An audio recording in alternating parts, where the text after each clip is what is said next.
Bruce Alexander is the author of 3 critically acclaimed crime novels set in the world of 18th century England and starring, if I may use that Hollywood term, Sir John Fielding, the blind magistrate of the Bow Street Court. Watery Grave is the title of Sir John's latest adventure, as Booklist magazine said in its review of the first Fielding novel, Blind Justice. This novel, too, offers much to treasure, and now I quote, "wonderful use of language, a rich cast of characters, and an intoxicating evocation of time and place," end quote. And now covered, if not smothered, with these accolades, Bruce Alexander joins us as our guest on this edition of In Print. Welcome. Thank you. Thank you. I quoted Booklist, but I agree wholeheartedly with every adjective they use to describe the John Fielding novels. They're wonderful to read and beautifully written, if I may say so. What is curious to me is the fact that you admit in a piece that you did recently for the Washington Post Book World that you are not an expert on the 18th century, and yet you have elected to write what are now 3 novels set in that 18th century and featuring a character, Sir John Fielding, who is actually a real historic personage. I often have to convince people of this because he was a remarkable man. Indeed. He was the magistrate of the Bow Street Court from 1754 till 1780, and he was the chief of the Bow Street Runners, which was, in a sense, the prototype for the bobbies, the English police force. And as such, he did actual detective work. I'm not twisting, making some Samuel Johnson the detective or Benjamin Franklin or someone like that. He did detective work, and he was blind. Yes. Yes, he was 2 versions of this. One says he was blind from birth, and another was that he lost his sight in the Navy. Because he was in the Navy, so I think he couldn't have been blind from birth. One thinks not.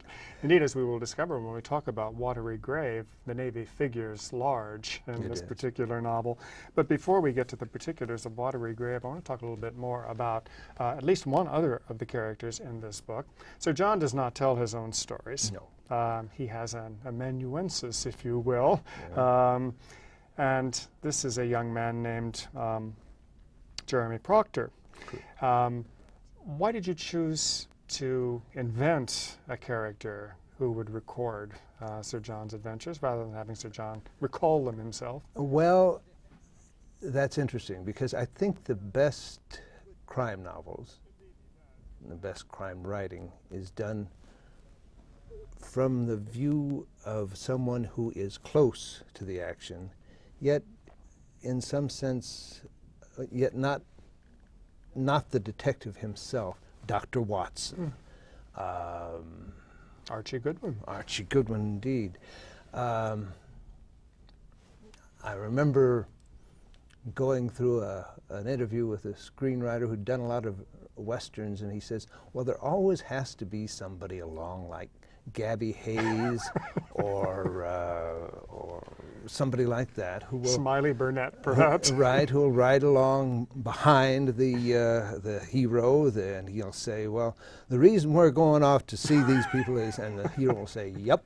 And so Sir John says a good deal more than yep. Indeed he does. Yeah, he's vastly more articulate than that. Yes. But it helps, I think, to have that outside view. And in this sense, I've done a kind of double perspective, a kind of double outside view, because Jeremy, well, at this beginning of the series, in 1768, he's 13 years old, just turned 13. He's an orphan. He's taken in as, first as a ward of the court, and then finally in the second book, into Sir John's household. He is, yet Jeremy is not telling us this as a 13-year-old. He looks upon these events as an older man in his 40s, roughly in the 1790s, 1793, 1794, and so on, recalling these adventures of Sir John. and his participation in them as a young boy, then an adolescent, and so on. Yeah. So we get that kind of double perspective of him looking back on himself, looking at Sir John. Right, indeed. Yeah. And as if that were not complicated enough, you... It's really not as complicated. On the page, I hope it comes off. Indeed, it comes across seamlessly, actually. But it does invite some consideration of something that you have said about the writing of these books. And now I quote you. You said, "I took on the burden of writing not only the dialogue, but also the narrative in a way that would at least suggest late 18th century literary style." Yes. How would you describe that literary style? Well, as I suppose, there's, all right, the way that people generally look back at the 18th century, at 18th century prose is calling it flowery. I would call it articulate. I would call it glorious, actually. I think it was the great age of English prose. It stretched on well into the 19th century, too. It could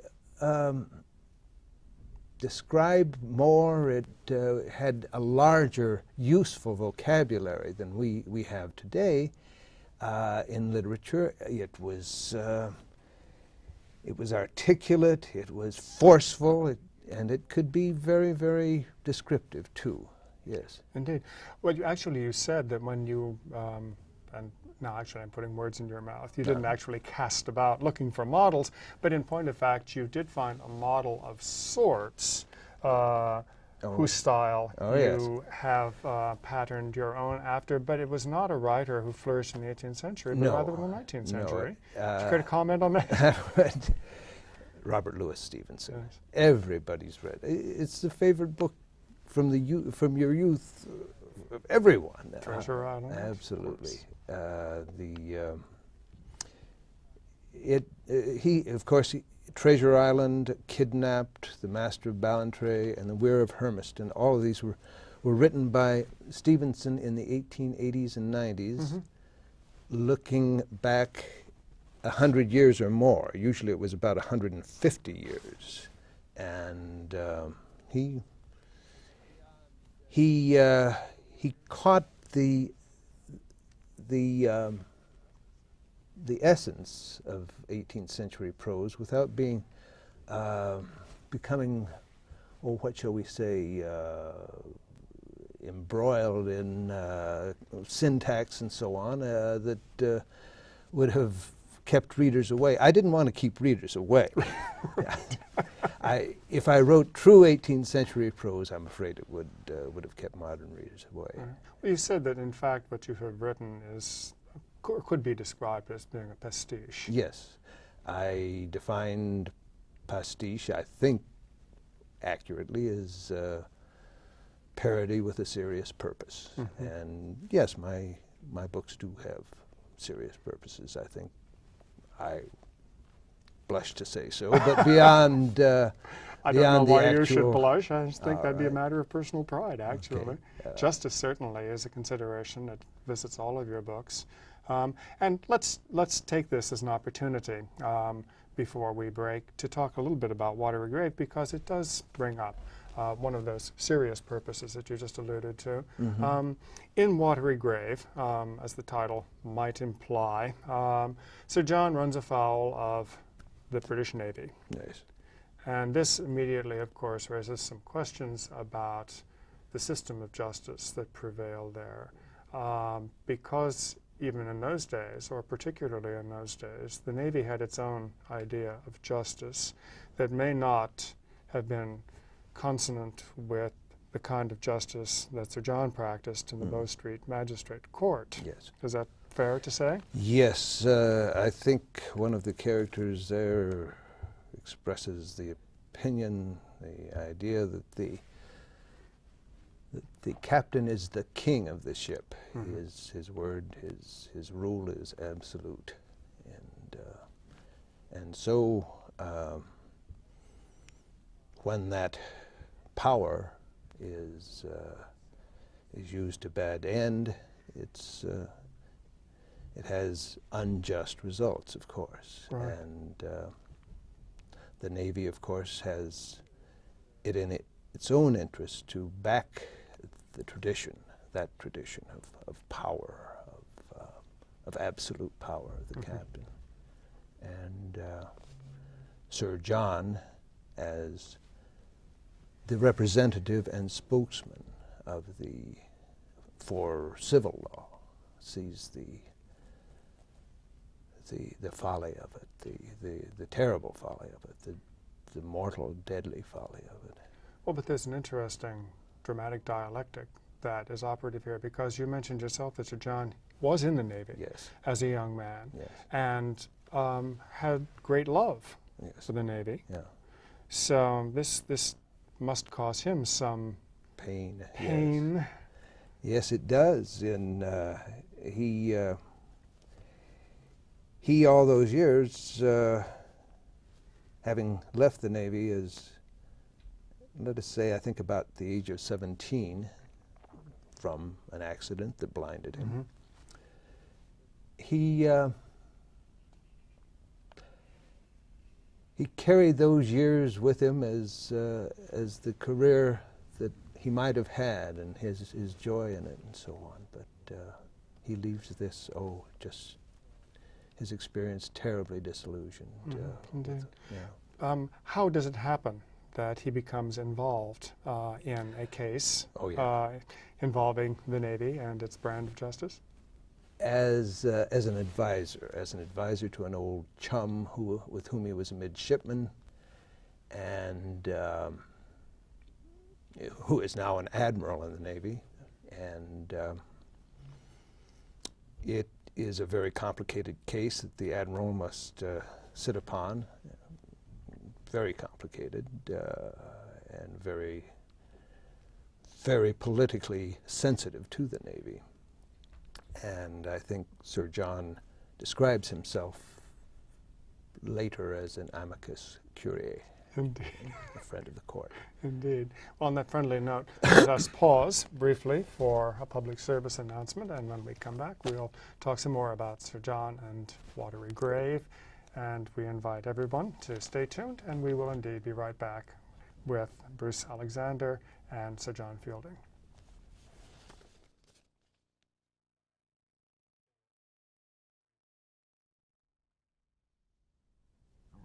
And we're back with author Bruce Alexander.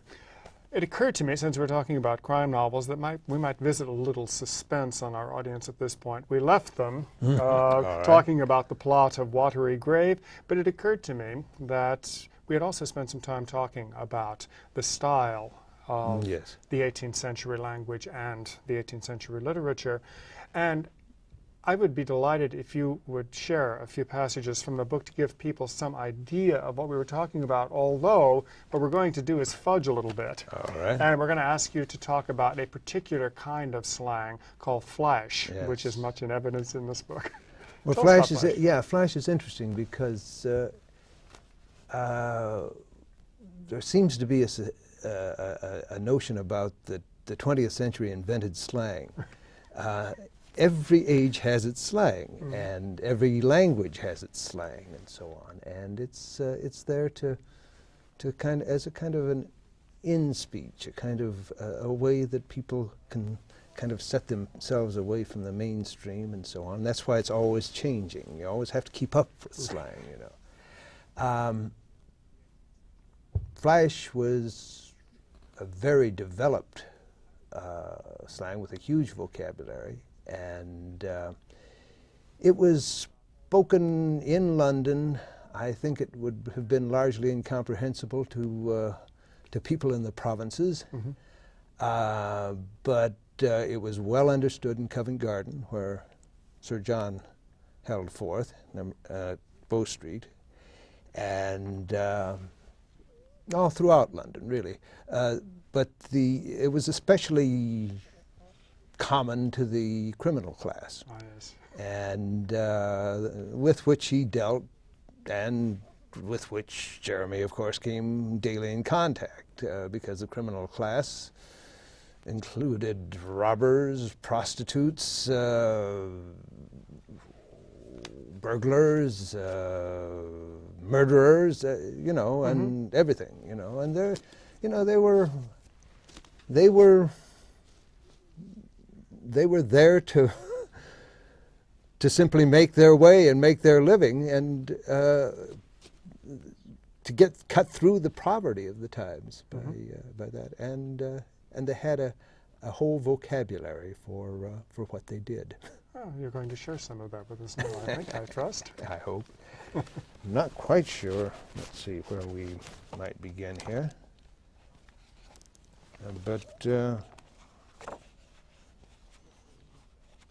Well, we have on this ship where the incident takes place, yes. That sets all this in motion. Someone in a kind of stepson of Sir John was had his well, I'll tell you, Sir John Fielding was really a social reformer. He became, that's why he got his knighthood, was as a social reformer. And one of the things that he did, there were so many hanging offenses, any theft over £1 or £3 would have done it, was to get boys who were condemned to the gallows into the Navy. So one of the boys that he did this, who was sent off into the Navy in this way, turned out later to become his stepson. So he's returned with the ship, and he's going around Covent Garden in Jeremy's company. And having been rather a scamp himself, you'll see here that he goes on, he says, he meets an old chum there. He says, "Jimmy B, the hornies ain't got you yet? I figured you for a scholar on Duncan Campbell's floating academy, or worse. Your heaters kept you out of the clink, have they?"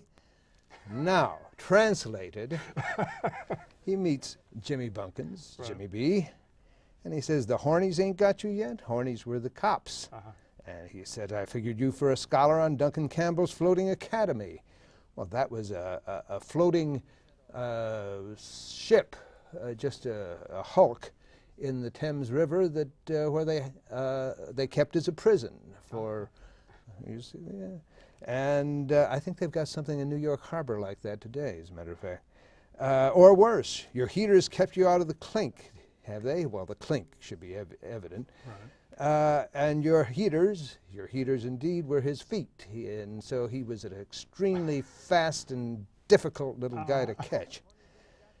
And now that's interesting now, because we've got I said the clink. Now that would be immediately evident. So many words out of Flash, which is what they were speaking, have come down to us as slang today. You know, there's a whole list that I worked up of things, and I call him a scamp. And he says, "We were scamps together," said he. My year in the garden, he was a proper chum. Well, chum we know quite well. He taught me nap prigging. Well, nap prigging was handkerchief thieving. Tick squeezing. That was another squeezing, of course, was another word for theft. Tick, a watch.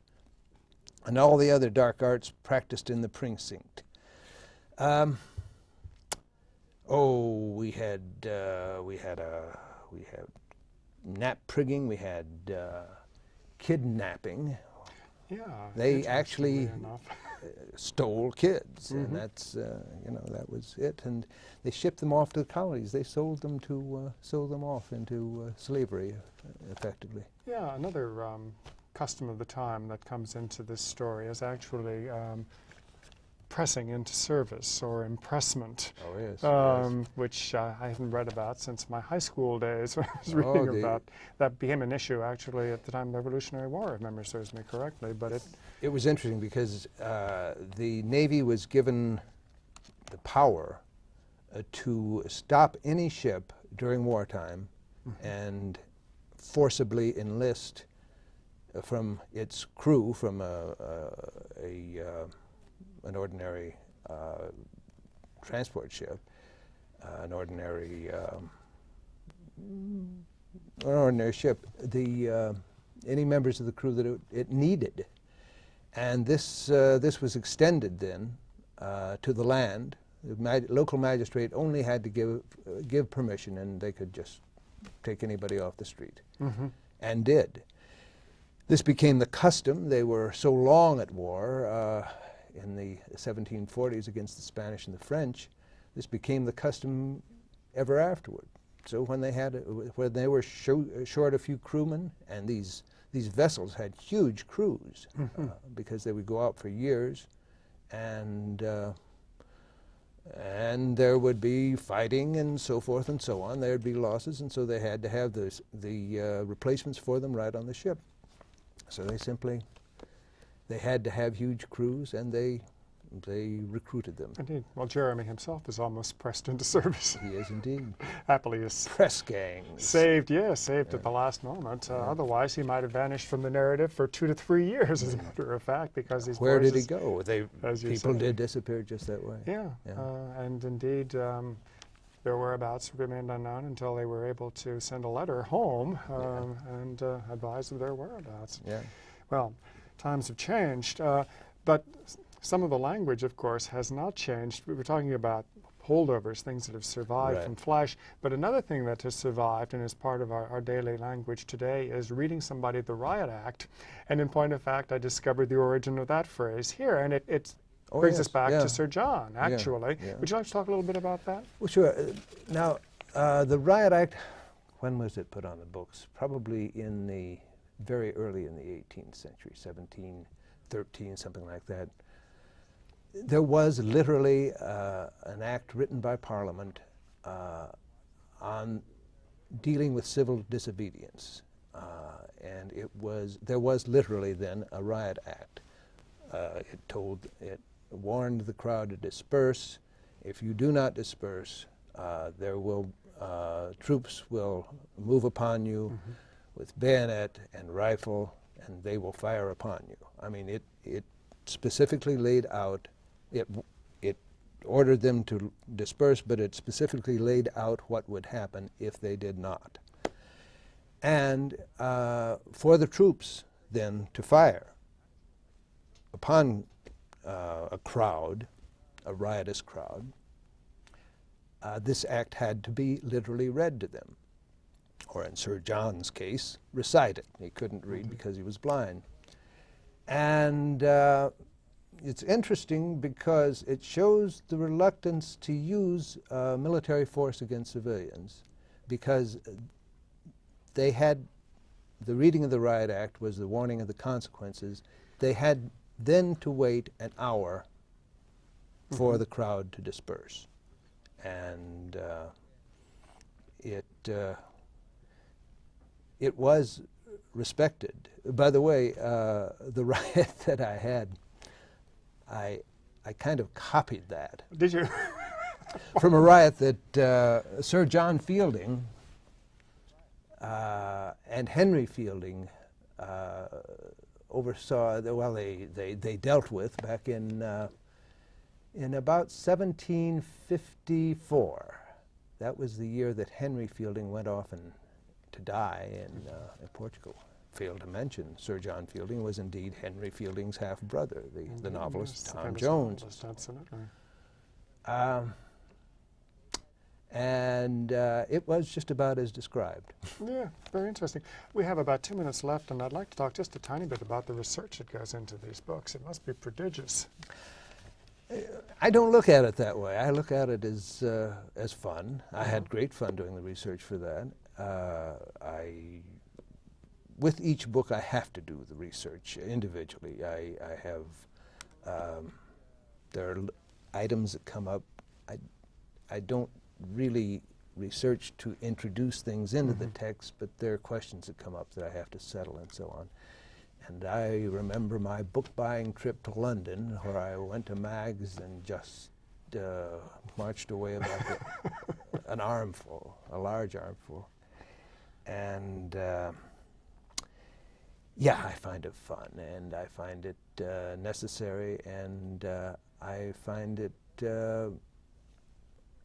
I think, necessary to the text because it reassures the reader that, that yes, this was different, but the people were like us. Yeah. Yeah, yeah, they are. Their hearts, if not their minds, are perfectly accessible to us today. Yeah. Well, I'm sorry to say that we have run out of time, but I've enjoyed enormously talking with you about Sir John and Jeremy and their world. I want to remind my viewers you've had the great pleasure of talking with author Bruce Alexander about his latest novel about Sir John Fielding. It is titled Watery Grave. And of course, I'm Michael Cart, thanking all of you for watching this edition of In Print. And we can